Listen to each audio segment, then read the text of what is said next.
What's up, Caps fans? Caps win again, 4-3 against the Columbus Blue Jackets, and they are 8-1-1 in their last 10 games. First period, the Caps, first off, they draw a power play by putting on real heavy pressure in the offensive zone. The Blue Jackets had to take a penalty here in order to stop the Caps from scoring. It's what you would call a good penalty to take at that point. So the Caps go to the power play. However, the Caps should have ended up with a 5-on-3 power play here, as once they were on the man advantage, there was then a blatant trip that went uncalled over in the corner. The ref was standing right there as well, so not really sure what the excuse for missing that is.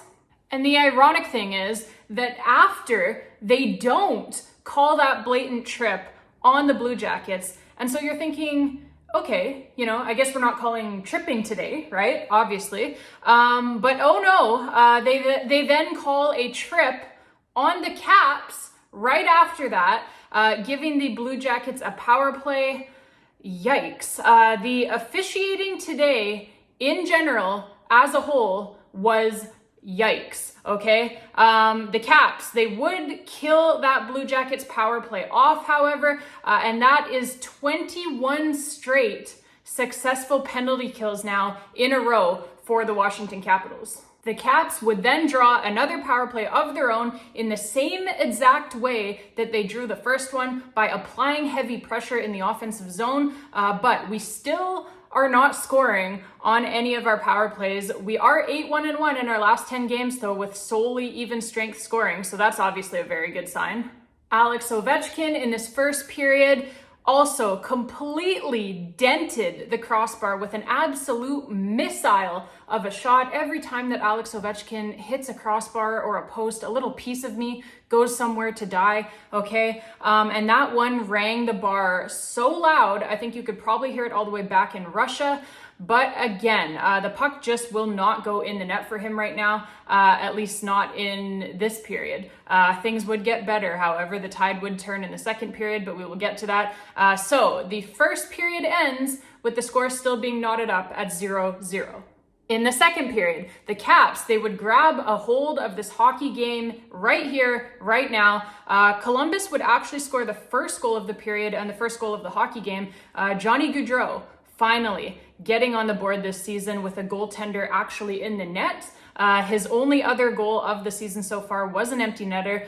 So the Blue Jackets, they go up 1-0, but that lead was very short-lived for them, as the Caps would respond almost immediately with Sonny Milano scoring from a nearly impossible angle here. High skill play from Sonny there to get that shot into the net at that angle. And it was finishing off of a pretty passing play, rather, amongst members of that third line, with Aliaksei Protas and Hendrix Lapierre getting the assists.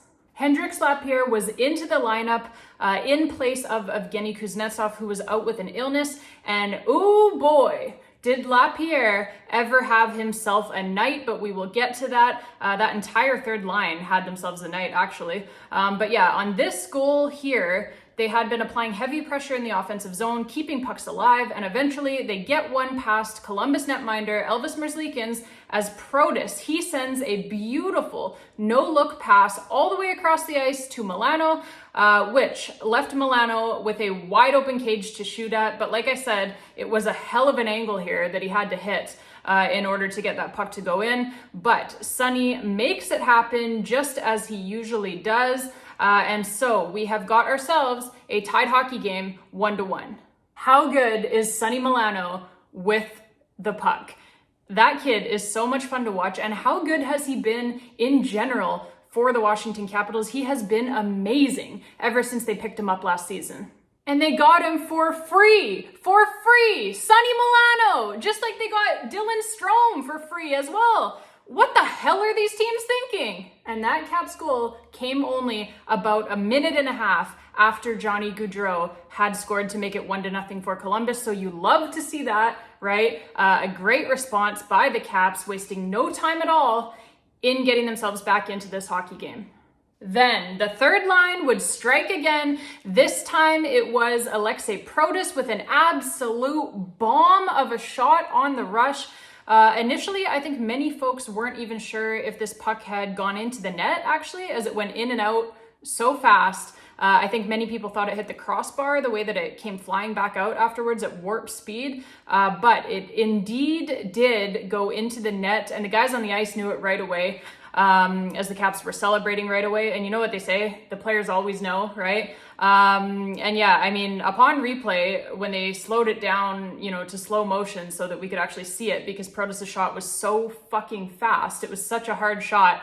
You know, but upon replay, like I said, you could see that it did indeed hit the back padded bar inside of the net and come flying back out afterwards.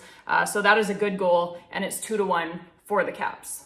The assists on that goal were to Trevor Van Riemsdyk and Hendrix Lapierre. And then a couple of minutes after that, it is Dylan Strome going into the corner in the offensive zone against 4 Blue Jackets defenders, okay? 4 of them. And Dylan Strome, he wins the puck battle here, 1-on-4. Like I said, I just want to make that clear, 1-on-4. And so if there's 4 Blue Jackets guys in the corner, then you know there's got to be somebody on the Capitals who's open here. And whoopsies, it's the greatest goal scorer of all time, Alex Ovechkin, who is left all alone in front. That is probably not the guy who you want to leave wide open in front of your nets, right? And so he obviously scores, and it is 3-1 Caps. And that is just a totally brain dead moment from the Blue Jackets there. Like I said, leaving the greatest goal scorer of all time wide open in front of your net. There's just no excuse for that. The lone assist on that goal goes to Dylan Strome, who, like I mentioned, stole that puck off of 4 Blue Jackets players over in the corner. Just a ridiculous win of that puck there by Dylan Strome. Great work by him once again. Third period, Columbus scores. Okay, but they have a player sitting on top of Charlie Lindgren as they do it, okay? And he was not pushed in by a Capitals player, so it should clearly be goaltender interference here. However, the Caps, they have had all 7 coaches' challenges go against them so far this season, so you just knew, right? You just knew. And yep, this one goes against them too, as the goal is inexplicably allowed to stand, and the Caps get tagged with a penalty as well because of the failed challenge, so just more salt in the wound there. But the Caps, they know that they do not have any time to pout here, and so they get right back to work here, killing this penalty, and they do kill it off, keeping the score 3-2 Caps. That is 22 straight successful penalty kills now for the Washington Capitals. But I just want to say, okay, that it is both hilarious and extremely disturbing, okay? The difference in the standard for what constitutes goaltender interference, depending on if you're the Capitals or a team playing against the Capitals. Because if you're the Capitals, then the referee is like, any Caps player within 15 feet of the net? Okay, great. No goal. But then for opponents of the Capitals, right? It's like, I don't know, man. I mean, I can see you're right. He is laying directly on top of the goaltender. But, you know, you see his pinky toe there actually isn't on top of the goalie at all. So maybe it doesn't matter if the other 220 pounds of the guy is on top of the goalie. Makes sense, right?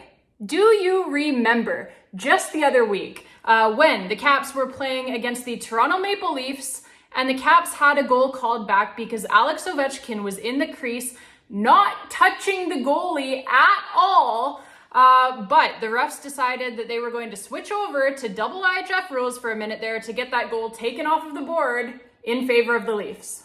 Yeah, Pepperidge Farm remembers. Anyways, the Capitals, they are used to this by now. And so they do not let it get to them here. And in fact, they come right back to score another goal of their own to restore their 2-goal lead. Hendrix Lapierre making it 4-2 Caps with a beautiful backhand finish on the breakaway, assisted by Sonny Milano and Aliaksei Protas. So there is that young third line getting to work once again and once again getting the job done. For Hendrix Lapierre and for Aliaksei Protas as well, that was their 3rd point on the night each. And for Sonny Milano, that was his 2nd point on the night. So 8 points combined from your 3rd line. That is going to get the job done every single time. So a great effort once again by those 3. Then, with about 4 minutes left in the game, when it's 4-2 Caps, TJ Oshie gets slashed in the face, okay? And there is no call. So needless to say, the Caps should have been going to a power play here, which, with only 4 minutes left and a 2-goal lead, that would have effectively ended this hockey game, right? Never mind the fact that the referee also blew the whistle right before a Cap shot went into the net there as well, which would have made it 5-2, but now the goal doesn't count because he got trigger happy with his whistle, and he was blowing the whistle just so he could think about it for a second and then not call the slash or the high stick or whatever you want to call it, penalty on the Blue Jackets anyway.